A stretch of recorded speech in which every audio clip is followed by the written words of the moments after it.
কয়েকদিন আগে উচ্চ মাধ্যমিকের রেজাল্ট দিয়েছে। অনেকে জিওগ্রাফি অনার্স নিয়ে পড়বে বলে ঠিক করে ফেলেছে, অনেকে অলরেডি বিভিন্ন কলেজে ফর্ম ফিল আপও হয়তো করে ফেলেছে।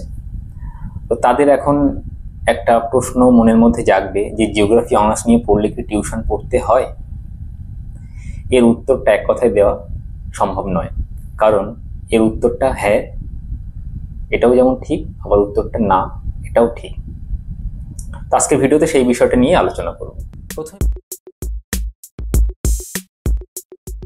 প্রথমে বুঝতে হবে টিউশন অ্যাকচুয়ালি কি। টিউশন হলো একটা সাপ্লিমেন্টারি এডুকেশন। আমাদের শরীরে যখন ভিটামিন ডেফিসিয়েন্সি হয় তখন কি হয়, ডাক্তার ভিটামিন সাপ্লিমেন্ট আমাদেরকে প্রোভাইড করে, বা নিউট্রিশন ডেফিসিয়েন্সি হলে নিউট্রিশন সাপ্লিমেন্ট প্রোভাইড করে। একইভাবে আমরা যখন কোনো একটা ক্লাসে পড়ছি, সেই ক্লাসের যে সিস্টেম রয়েছে সেটা স্কুলে হোক বা কলেজে হোক, সেই সিস্টেমের মধ্যে থেকে যদি আমি পুরোপুরি সেখান থেকে কিছু শিখতে না পারি, তখন আমার কি হয়, সাপ্লিমেন্টারি এডুকেশনের প্রয়োজন হয়, তখনই আমার টিউশনের প্রয়োজন হয়। তো সেটা ডিপেন্ড করছে কিছুটা কলেজের উপরে, কিছুটা তোমার উপরে। প্রথমে বুঝতে হবে তুমি স্টুডেন্ট হিসেবে কেমন, তোমার কোয়ালিটি কেমন, সেটা তোমাকে অ্যাসেসমেন্ট করতে হবে। তুমি যদি খুব অল্পের মধ্যে কোনো একটা কিছু বুঝতে পারো, যেমন কলেজে কোনো একটা ক্লাস তার লেন্থ হয় 40 মিনিট থেকে 1 আওয়ার্স। এই 1 আওয়ার্সের মধ্যে তুমি যদি কোনো টপিক ভালোভাবে বুঝতে পারো, বা কলেজে যে বিষয়গুলো পড়ানো হয় সেইগুলো যদি ভালোভাবে বুঝতে পারো, তাহলে তোমার টিউশনের কোনো প্রয়োজন নেই। এটা প্রথম কথা। কিন্তু যদি তুমি খুব ধীরে বোঝো, বা তোমার একবার বুঝে কোনো কিছু ক্লিয়ার হয় না, বারবার বোঝার প্রয়োজন, সেক্ষেত্রে আমি তোমাকে বলবো তুমি টিউশন নাও। এখন অনেক স্টুডেন্ট আছে তারা খুব অল্পে বুঝতে পারে বা খুব ভালো বুঝতে পারে, কিন্তু তাদের কলেজে ঠিকঠাক ক্লাস হয় না, তাদের জন্য টিউশন প্রয়োজন। কারণ এমন অনেক কলেজ আছে সেখানে শুধুমাত্র প্র্যাকটিক্যালের উপরে বেশি ফোকাস করা হয়, থিওরি ক্লাস করানো হয় না। আবার অনেক কলেজ আছে যেখানে শুধুমাত্র থিওরি ক্লাস করানো হয়, প্র্যাকটিক্যালের বিষয়ে ফোকাস করা হয় না। তো এই দুটো কলেজের ক্ষেত্রে যে সমস্ত স্টুডেন্টরা রয়েছে তাদের টিউশনের প্রয়োজন, সাপ্লিমেন্ট একটা দরকার। আবার এমন অনেক কলেজ আছে যেখানে থিওরি এবং প্র্যাকটিক্যাল খুব সুন্দরভাবে শেখানো হয়।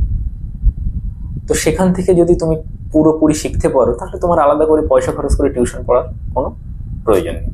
তো এই বিষয়টা তোমার উপর ডিপেন্ড করছে কিছুটা, আর তোমার কলেজের ইনফ্রাস্ট্রাকচার উপর ডিপেন্ড করছে কিছুটা।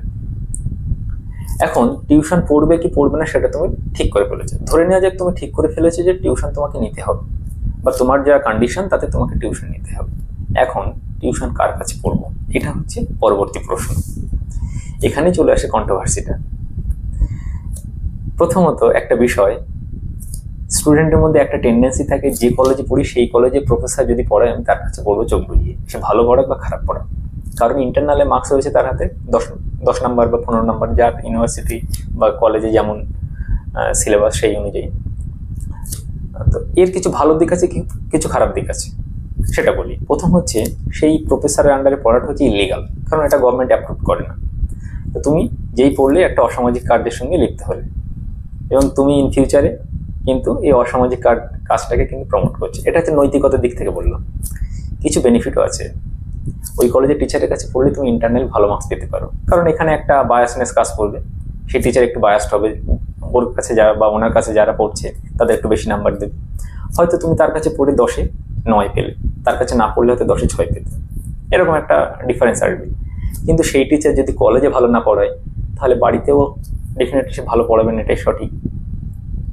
কারণ বেশিরভাগ জায়গা থেকে আমি খোঁজ নিয়ে দেখেছি যে এরকম টিচার যারা রয়েছে তারা কিন্তু বাড়িতেও একই রকম নোট দিয়ে ছেড়ে দেন, কোনো রকমে পড়িয়ে যান, মাসের শেষে টাকাটা নেন, বা অনেকে মাসের শুরুতে টাকাটা নেন।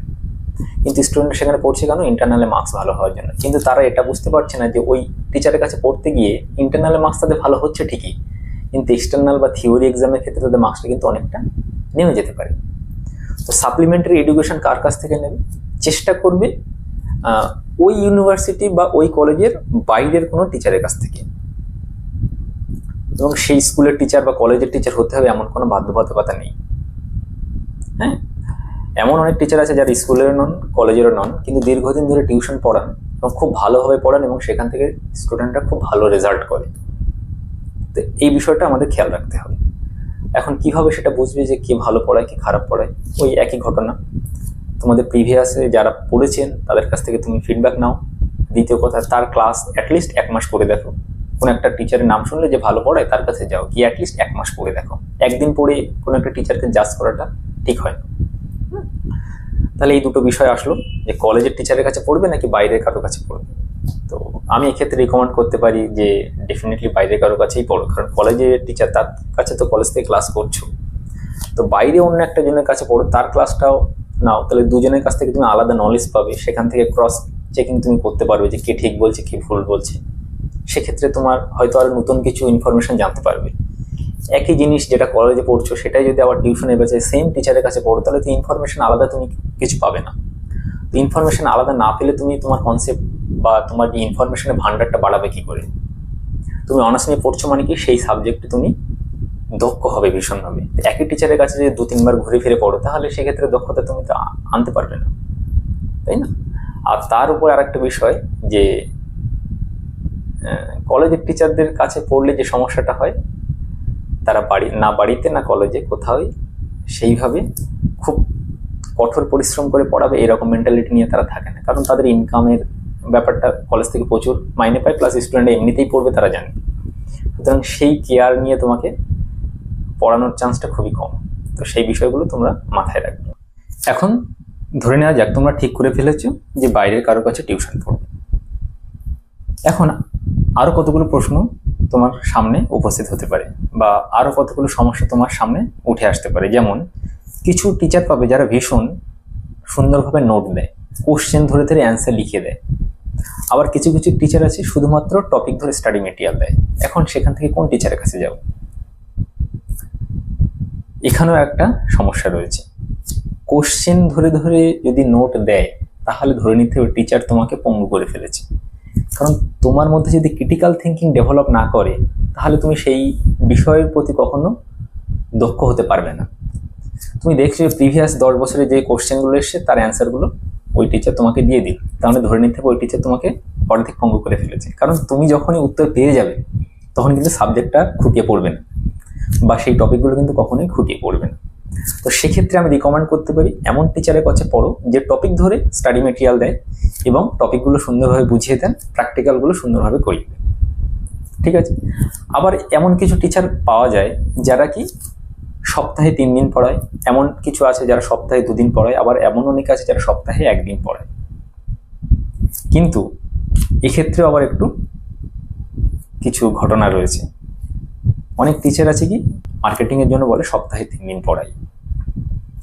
এখন দেখা যাচ্ছে সে ঠিকই সপ্তাহে 3 দিন পড়ায় বটে, 3 দিন 1 ঘন্টা করে পড়ায়, এবং যার মধ্যে আধা ঘন্টা করে সে গল্প করে, বিভিন্ন হাবিজাবি বিষয় নিয়ে বক্তৃতা দিয়ে স্টুডেন্টকে ছেড়ে দেয়। অনেক হাই লেভেলের গল্প হয়, আমি এই ছিলাম সেই ছিলাম, মানে নিজের যত প্রশংসা করা যায় সেই সমস্ত নিয়ে দিন কাটায়।